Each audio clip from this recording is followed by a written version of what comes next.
matemática terá similitude dinâmica automaticamente, ou qualquer uma das outras duas combinações.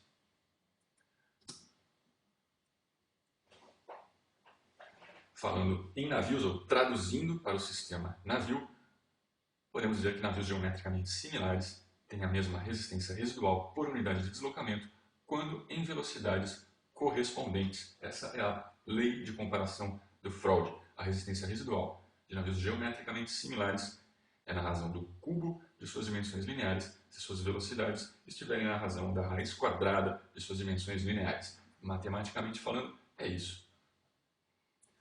Se os navios tiverem tamanhos representados por essa relação em velocidades correspondentes a essa, velocidade sobre a raiz do comprimento do navio iguais, automaticamente a resistência dividido pelo deslocamento dos dois também será igual. Por conta desse avanço, o Froude ganhou de presente um número, o Froude Number, que é o parâmetro de velocidade adimensional para corpos geometricamente similares, ou geossims. O Froude Number nada mais é do que aquela fração velocidade raiz de comprimento que indica a relação do comprimento do navio pelo comprimento das ondas que ele produz. Por conveniência matemática, transformaram essa fração em um parâmetro adimensional. Como?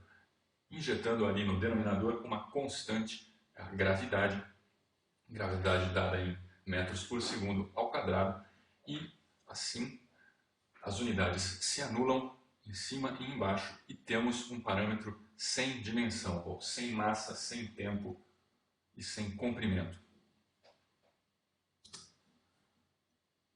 Revisando e resumindo o que vimos até agora, a potência necessária para manter um navio a determinada velocidade vai depender da resistência hidrodinâmica, a resistência ao deslocamento desse navio.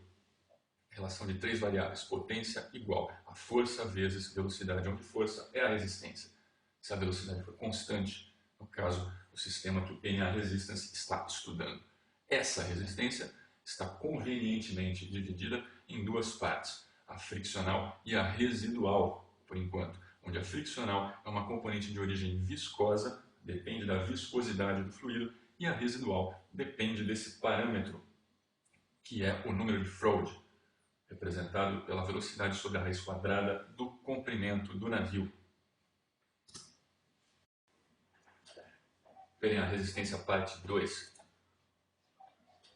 A viscosidade é a causa primária da resistência friccional. Por causa da viscosidade, um fluido em contato com uma chapa em movimento será arrastado na sua camada mais próxima pela chapa e vai aderir completamente ao movimento e vai arrastar a camada de cima, assim sucessivamente. O efeito se propaga dentro do fluido.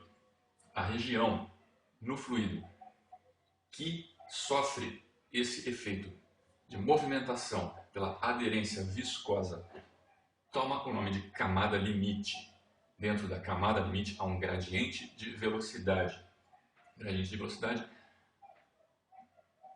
dá a ideia de distribuição espacial de velocidade em função da distância da chapa. A camada limite acaba onde o fluido não é mais, ou praticamente não é mais, movimentado pela chapa. A unidade de medida da viscosidade, Pascal segundo, para que vocês conheçam, a viscosidade da água é igual a 0,001 Pascal segundo, a viscosidade dinâmica ou absoluta da água. Representando esse efeito no universo navio-água, da mesma forma a água adere à chapa do costado do navio, formando uma camada limite com um gradiente de velocidade. Velocidade precisa de referencial. Se considerarmos o navio parado, o gradiente de velocidade representado aí no triângulo. Se considerarmos o navio em movimento, o gradiente de velocidade com um referencial no fundo do mar. Observando de perto o que acontece dentro da camada limite, quando o fluido encontra a chapa, o fluxo se inicia laminar, para logo em seguida passar por uma curta camada de transição, após a qual o fluxo se torna turbulento. Isso foi estudado por um cientista chamado Osmond Reynolds, a transição do fluxo laminar para o turbulento. Reynolds, com experimentos, observou que havia uma velocidade crítica a partir da qual um fluxo que era laminar tornava-se turbulento. Essa velocidade era diretamente proporcional à viscosidade e inversamente proporcional ao diâmetro dos tubos de vidro que ele usou nos experimentos. Havia influência também da temperatura. Assim, Reynolds notou que haviam dois regimes possíveis de fluxo, cada um associado a uma lei de resistência, o fluxo turbulento e o fluxo laminar.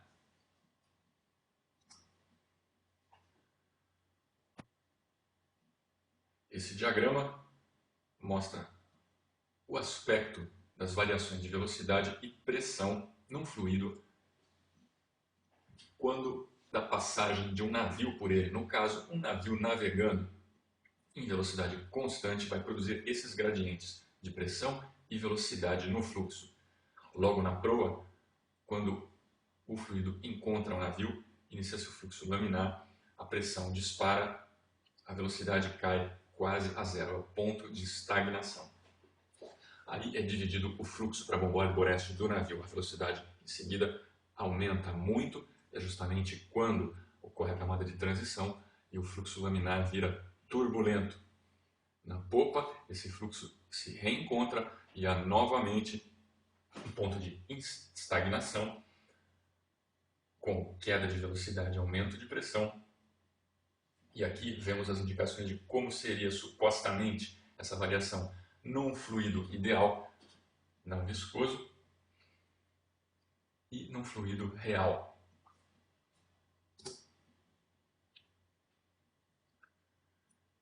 No navio, pela sua forma, maneira como ele corta a água, o fluxo fica turbulento logo no início, bem próximo à roda de proa, por conta da variação de velocidade nessa região.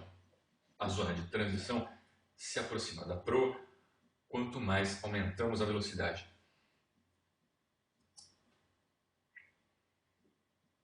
A figura mostra o aspecto resistivo dessa transição de laminar para turbulento. Reynolds, que estudou o fenômeno,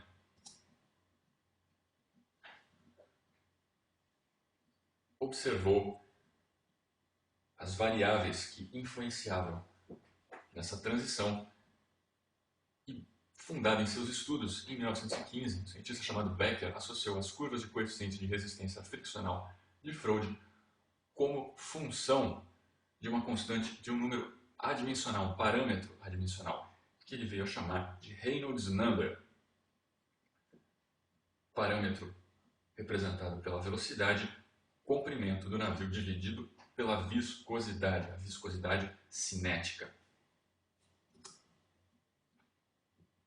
Na análise dimensional temos a fórmula geral de uma força hidrodinâmica, no caso a resistência hidrodinâmica proporcional a metade da densidade vezes a área vezes a velocidade ao quadrado, vezes um coeficiente adimensional. Essa é a equação geral de resistência do fluido. Esse coeficiente adimensional, segundo os estudos de Froude, tem uma parte viscosa e a parte que depende da resistência residual, que vimos lá atrás, inclui resistência de ondas e alguns outros fatores.